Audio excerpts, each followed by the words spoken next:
Today we will be giving an intramuscular injection. Now the first thing I would do is I would check my physician's orders, and today he has an order for 0.4 mils of sterile water, which in that case there's no antidote because it's water.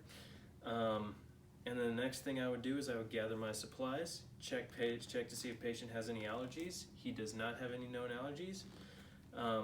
And then I would remember the 6 rights, which are right drug, right dose, right time, right route, right patient, and right documentation. And those are all in order. So I would go to the Pyxis and withdraw my medication.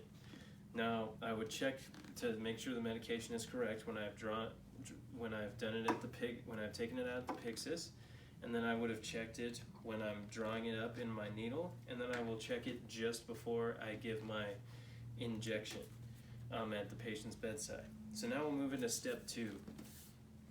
So we're gonna draw up the medication, and so I'll take my vial and my alcohol pad here, discard of the trash, and then I will cleanse the top of my vial with alcohol.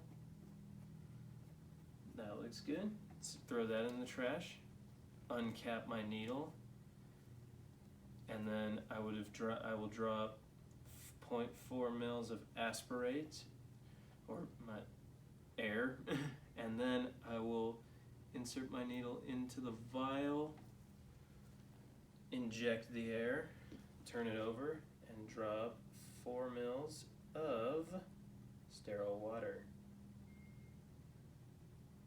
Alright, that looks to be about right. But just to make sure, I would verify with another nurse, recap my needle using the scoop method, and I would ask, does this look like 4 milliliters to you, or 0.4? Alrighty, so we are good to go.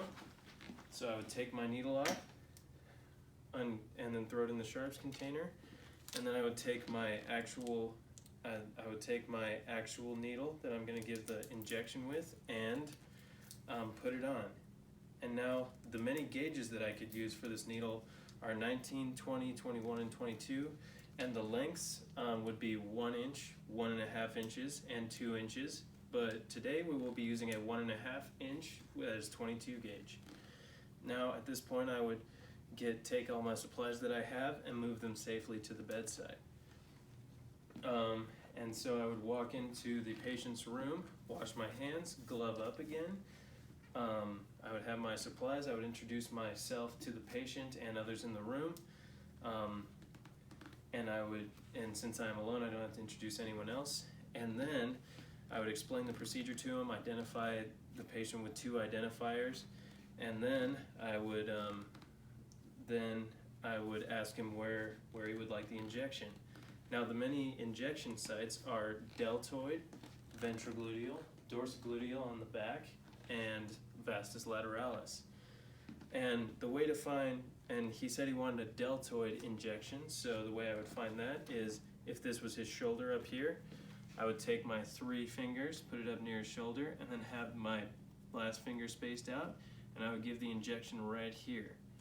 And then if he asked me for a dorsogluteal injection, I would, whichever side of the buttocks he would like the shot on, I would draw an imaginary square, divide it up into 4 quadrants, and give it in the either upper left quadrant or upper right quadrant.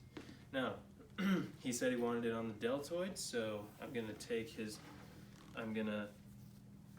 shoulder here. Put my 3 fingers here, and then space out my last finger, give the shot right here. I would take the site, cleanse it with an alcohol scrub, wait for that to dry, discard of my alcohol, and then at this point I would spread